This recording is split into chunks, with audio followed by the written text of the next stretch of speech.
ওনাদের নির্দিষ্ট যে দোকানের বাইরে কিন্তু আপনার ওনারা মাল সামানাগুলো রেখে দিছে, নির্দিষ্ট দোকানের বাইরে মাল সামানাগুলো রেখে দিছে, কিন্তু কেউ আপনার এখান থেকে কোনো অনুমোদন দেয় নাই। ওনারা যে মাল সামানাগুলো এখানে রাখছে তাতে কোনো অনুমোদন নাই। তো অনুমোদন না থাকা সত্ত্বেও ওনারা ওনাদের মাল সামানাগুলো বাইরে রাখছে, যার কারণে আপনার মানুষ আসা যাওয়ার সমস্যা হচ্ছে, গাড়ি ঘোড়া আসা যাওয়ার সমস্যা হচ্ছে। আমি দু একজন যে ব্যবসায়ী ভাই আছে ওনাদের সাথে আলাপ করছি যে এই যে রাস্তার উপরে যে মাল সামানাগুলো রাখছে এগুলো কিন্তু কোনো অনুমোদন নাই। অনুমোদন না থাকা সত্ত্বেও কিন্তু ওনারা ওনাদের এই মাল সামানাগুলো আপনার এই যে রাস্তা ব্লক করে রেখেছে। তো এই হচ্ছে আমাদের পৌর লক্ষ্মীপুর শহরের বিভিন্ন অলিগলির বর্তমান অবস্থা আর কি। যেখানে আমরা মানুষ তো হাঁটা দূরের কথা, সেখানে একটা গাড়ি চলতে অসুবিধা হয়। কারণ আপনারা দেখেন, দোকানের নির্দিষ্ট জায়গা থেকে ওনারা ওনাদের মাল সামানাগুলো আপনার এই যে রাস্তাতে প্রায় 2-3 হাত ভিতরে রাখছে, যার কারণে আপনার এই যে গাড়ি চলাচল অসুবিধা, আমাদের যারা মানুষ আছে আমরা হাঁটাচলা করতে অসুবিধা। ওনাদের এই মাল সামানাগুলো আপনার এই যে বাইরে রাখছে, এটা কিন্তু কোনো অনুমোদন নাই। আমি কয়েকজন ব্যবসায়ীদের সাথে আলাপ করছি যে ওনারা বলছে যে এটা অনুমোদন নাই। অনুমোদন না থাকা সত্ত্বেও ওনারা ওনাদের মাল সামানাগুলো বাইরে রাখছে, যার কারণে আমরা এই যে রাস্তাটা ব্লক হয়ে গেছে। রাস্তা ব্লক হওয়ার কারণে আপনার এই যে মানুষ চলাচল অসুবিধা, গাড়ি চলাচল অসুবিধা। বাজার কর্তৃপক্ষ আছেন, আপনাদের কাছে আমার বিনীতভাবে অনুরোধ থাকবে আপনারা আপনাদের এই জিনিসপত্রগুলো আপনারা দোকানের নির্দিষ্ট জায়গার ভিতরে রাখেন। দোকানের নির্দিষ্ট জায়গার ভিতরে রাখেন, বাইরে রাখবেন না, যার কারণে আমাদের সমস্যা হচ্ছে। তো আমরা আরো দু একজন বা দু একটা রাস্তা আপনাদেরকে দেখানোর চেষ্টা করব। আপনাদের কাছে আমার বিনীতভাবে অনুরোধ থাকবে আপনাদের যে মাল সামানাগুলা আপনারা দোকানের নির্দিষ্ট জায়গার ভিতরে রাখেন, বাইরে আপনারা কোনো কিছু রাখবেন না। এটা করে আমাদের অনেক সমস্যা হচ্ছে। ব্যবসার বাইরে আছেন, ঠিক আছে, এই যে মাল সামানাগুলো আপনার যে নির্দিষ্ট দোকানের এরিয়া থেকে আপনারা বাইরে রাখছেন, এটা কি কোনো অনুমোদন দেওয়া আছে? অনুমোদন দেওয়া নাই। তো অনুমোদন দেওয়া না থাকা সত্ত্বেও ওনারা ওনাদের যে মাল সামানাগুলো বাইরে রাখছে অন্তত 2 থেকে 3 হাত ভিতরে। এতে করে আমাদের গাড়ি চলাচল, মানুষ চলাচলের অসুবিধা হচ্ছে, অনেক সময় অ্যাক্সিডেন্টের সমস্যা হচ্ছে।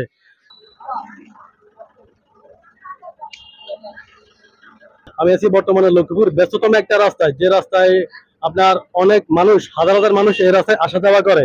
এই রাস্তাটা আপনার মনে করেন যে ব্যবসায়ী বাইরে আছে, ওনারা ওনাদের যে মাল সামানাগুলো আছে এগুলা দিয়ে রাস্তাটা ব্লক করে রেখেছে, যেখানে আপনার মানুষ আসা যাওয়া করতে আপনার অসুবিধা হচ্ছে। আপনার যেদিকে ক্যারেট আছে, আপনার যারা ফল বিক্রেতা, যারা আপনার ফল বিক্রি করে তাদের ক্যারেট আপনার এখানে রাখি দিয়েছে, মানুষ আসা যাওয়া করতে অসুবিধা হচ্ছে। হচ্ছে লক্ষ্মীপুর পুরাতন আদালত রোড। এরকম আরো অনেকগুলো রোড আছে যেগুলো আমরা আপনাদেরকে দেখানোর চেষ্টা করব। তো এই হচ্ছে লক্ষ্মীপুরের আদালত রোডের বর্তমান অবস্থা। এগুলো অনেক আগ থেকে চলে আসতেছে।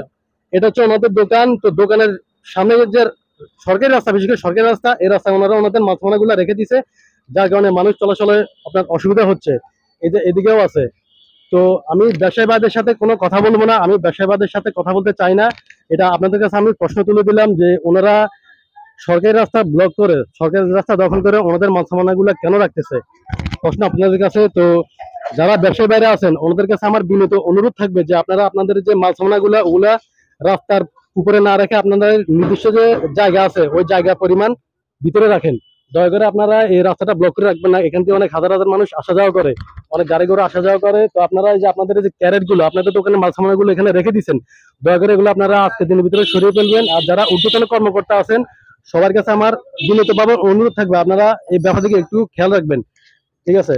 আমি আপাতত কোনো ব্যবসায়ীদের সাথে কথা বলতে চাইতেছি না, কারণ ওনারা এখানে ব্যবসা করতে আসছে, ঠিক আছে, কিন্তু ওনারা যে রাস্তা ব্লক করে ওনাদের মানুষের রাস্তা দখল করে রেখেছে, এটা যেন ওনারা ভবিষ্যতে না করে, ওনাদের কাছে আমার আবেদন থাকবে আপনারা আপনাদের জিনিসপত্রগুলো আপনাদের দোকানের নির্দিষ্ট জায়গার ভিতরে রাখেন। দয়া করে আপনারা রাস্তার উপরে রাখবেন না, জায়গা দখল করে রাখবেন না। মানুষ আসা যাওয়া এবং গাড়ি আসা যাওয়া করতে অসুবিধা হচ্ছে। আপনারা আপনাদের এই জিনিসগুলো আপনারা আপনাদের দোকানের ভিতরে নিয়ে যাবেন দয়া করে। আর এখানে যে একটা গাছগুলো রাখা হয়েছে এগুলো হয়তো মসজিদ কর্তৃপক্ষের। তো সবার কাছে আমার আবেদন থাকবে যে আপনারা এই গাছগুলো, পাশাপাশি আপনাদের দোকানে যে জিনিসপত্রগুলো আছে এগুলো আপনারা আপনাদের দোকানের ভিতরে নিয়ে যাবেন। আর এই গাছগুলো এটা মসজিদ কর্তৃপক্ষের, ওনারা যতটুকু পারে গাছগুলো একটা ব্যবস্থা করবেন। তো আমি আছি বর্তমানে লক্ষ্মীপুর পুরো আদালত রোড, পুরাতন আদালত রোড। এরকম আরো বিভিন্ন রোড আছে, আমরা আপনাদেরকে দেখানোর চেষ্টা করবো। ধন্যবাদ। আসসালামু আলাইকুম।